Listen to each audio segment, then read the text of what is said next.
Therefore, the practice of yoga and the psychic powers attained as fruits thereof are totally different. And it is only by creating dispassion towards yoga that it is attained. When we take into consideration the above methodology, the role of a yoga sadhak can be many. With his grace and blessings, by transgressing all those roles, he attains the role of Poorna Yoga in the end. Shri Gajanan Prabhu has indicated this by using the word bhoop while addressing. The verse begins as Jnanin Nanavidam Tatam Yogam Yujanti. The connection of the first half of the verse is as follows. The sadhak who desires to attain the knowledge of Brahma is always encompassed with different centers of power, and through a series of identification with each of them attains complete actualization with Brahma. This means that the sadhak first attains the yoga siddhi of union with those centers of power by feelings of oneness at the soul level, then sequentially attains self-realization of the Tvam pada, Tat pada type of states. He then goes on to attain the Asi pada, thereby acquiring complete knowledge and understanding of the Mahavakya Tattvam Asi. When he gets totally established, he attains the Supreme Divine. This being the true intention of the above verse, it goes on to show how true the intellectuals, the yogi men were. How do we understand these attainments of realization of the state of Brahma? Firstly, the main subject of Ganesh Gita is yoga, meaning the experience of attaining the state of the Supreme Divine. Knowledge means knowledge of the unknown, and science means to bring it as a matter of experience through yoga. This is the explanation given in the Vedic texts. Brahma is beyond criticism and all abiding. Knowing this and enlightening the mental vital consciousness substance beyond any doubt should be called knowledge. Chittena saha jnanasya vasanan asha purak chinta manadharmanam tu yogan mitya midhiyate. Meaning, the above knowledge should be totally surrendered at the feet of the embodiment of the Atma. Thereafter, bring the state devoid of all consciousness to impress deeply the meaning and attain psychic powers. Such a state is called yoga. Brahmaiva Brahmi Bhavati Brahmavid Apnodi Param. This statement from Shruti is a confirmation of what has been stated above. There is a mantra in the Brihadaranyaka Upanishad which says, Tasmad Brahmanah Pandityam Nirvidyam, where an intellectual sadhak has been described as a pandit and the state of self-realization has been demonstrated to be childlike, silent, and beyond silence, Brahman. This means that yoga is the power of actualization of Tat Tvamasi, and the virtues of a Brahmin is the ability to bring divinity as a matter of experience. The purpose is to bring out how a yogi practices step-by-step yoga, culminating in the self-realization of the Atman. This sequence should be meditated upon. Steps in achieving Brahmas. The steps towards the position of Asi are with attributes, without attributes, and the differences between them and the one who uses these methods to attain the state of Brahma, from Anna Brahma up to Ayoga Brahma, is said to have known Brahma. These steps showing the path towards the power of the divine have been instructed in the Shrutis itself. Among these, the Brahma that can be experienced in the waking state is the Rajoguna Annamaya Kosha or food sheath. This again is of two types. Different species of creatures which can be recognized with different kinds of physical bodies or sthula shariras, comprising sthula Brahma, are collectively known as Virat. Then the universe is generally understood as Tvam Pada, and its collective Virat becomes the Tat Pada, which is known as Vaishwanara. The Asipada Brahma, which is the origin of both, is considered the waking state of Brahma or the Anna Brahma. When a sadhak's mind merges with Anna Brahma through the strength attained by the practice of yoga, he becomes a silent witness of Brahma. The waking state of Brahma, being gross in nature, is endowed with 5 primordial elements. Different kinds of things with innumerable permutations and combinations of those 5 gross elements present themselves for experience. And all their subtle elements can be experienced in the same way. The 5 gross elements and the subtle elements, consisting of speech, touch, form, taste, and smell, amongst each other, happens due to one single power. That power is equally balanced and joyous in nature. This is because by remaining in both places, he plays with both of them. That is why he is referred to as Anand. He is a form of the manifest world during the waking state. The egoistic Atma is addressed as conscious spirit.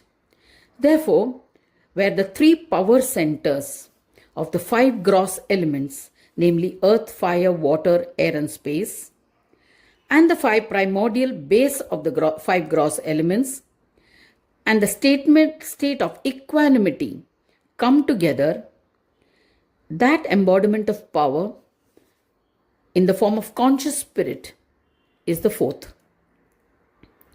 By holding on to the power denoted by Aham Asmi, the pleasure-loving presence of the other 3 goes on. The one who is persevering is called the conscious spirit. When all the 4 entities become totally absorbed through the study and practice of yoga, one is said to have experienced Jagrat Brahma. The world is a wielder of power according to one's state, and therefore is a microcosmic form. Similarly, the collective of all the different things that make up the world is the samashti or the macrocosmic form. That state is called the Virat cosmos. Since the different forms of causal matter and conscious spirit are not experienced separately, the undivided form of each one is projected. That is called Vaishwanara. It is the support of the state of Tatpada, known as Virat, and its support is the Tvam-pada, known as Vishwa or universe. Here one can experience the union of Tatpada and Tvam-pada, leading to the attainment of their completion. This is known as the Asipada because if it is totally undivided, it becomes plural. The absence of one or the other makes it one whole, but it consists of elements as well. Therefore, we cannot call it oneness. It should be understood as one as well as the many. Then the blame again falls on the identity of the essence of the Supreme Being. Therefore, it should be understood as self-knowing Atman. I am the Atman expressing within you and not the mind which you understand it to be.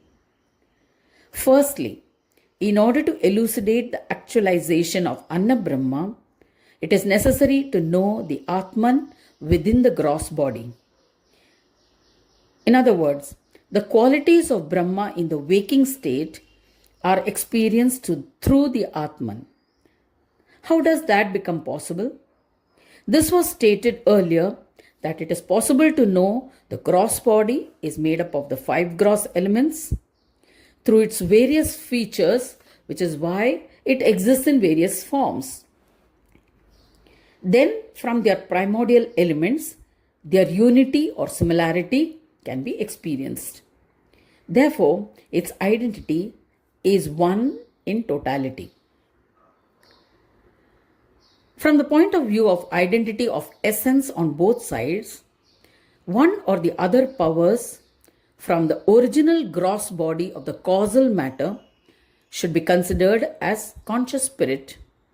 The proud ego component of the mind is the Atman, which is the Jagrut Brahma and also the Anna Brahma. This is the first experience of the yogi who attains Brahmatmaika Bhava, meaning the state of oneness of the Atman and the Brahman. The main characteristic of the Atma is that it is beyond mind and speech. This is known through personal observation of the Atman. But one does not get the experience by merely knowing the word. That is why attaining Anna Brahma does not accomplish yoga in totality. In the same way, after having experienced various kinds of Brahmas sequentially, one has to finally experience the absolute state of Swa-Samvedya, that is, knowing oneself by one's own self personally. That is why the statement made above is Jnanai Neha Nanavidham Tatam Yogam Yunchanti. The main secret is the experience of the Brahma at Tatpada, Tvam and Asipada, which is the intellectual sadhaks make it happen and revel in its experience. On this subject, Shri Yogendra Maharaj says, the intellectual sadhaks who maintain a yearning to achieve yoga of enlightened peace and the siddhis first try and attain the different Brahmas with attributes, that is Saguna Brahmas. These Saguna Brahmas are the creators of the fourfold states of waking, dream, deep sleep and Turiya states and are considered Pranavatmak as described in the Mandukya Upanishad and others. Brahma without attributes follows closely, that is Nirgunatmak Brahma, which is without any traits. Since they are identified with the changeless, the state is known as Tatpada. Even after attaining that state, in the end, the boundaries of Tatpada and Tvampada end in Asipada, which is the state of Swa-Samvedya Brahma. The intellectual yogi totally surrenders to it and gets absorbed in it. His yogic spiritual practice gets completed. This is indicated by the word Yogam Yunjanti. Further, the restraint of all vagrant tendencies of the mind is considered the complete state of Yoga Siddhi. The vagrant tendencies of the mind are of 5 types, such as thrown or cast away, foolish, confused, single-pointedness, and restraint, among which single-pointedness and restraint are described of an experienced yoga sadhak. Besides attaining the state of Brahma with attributes, the variant of single-pointedness of the mind comes to an end, and with the experience of Brahma without attributes, that is the state beyond Tatpada, the restraining tendencies come to an end. Thus, with the experience of Tat Tvamasi and the absolute yogic peace, the best of students of yoga attain the experience of Poorna Yoga. The sum total of the entire description of the experience is a revelation of the science of yoga, and such revelations will come time and again in the narration of this Ganesh Gita. Summing up what is meant by yoga, it can be deduced from all these discussions that it is necessary to take into account the totality of its description. Then alone can we say that the meaning of Jnaninam Yogam Yunjanti is the experience of the threefold states of Brahma, namely Tatpada, Tvampada and Asipada, which an intelligent yogi strives to attain sequentially.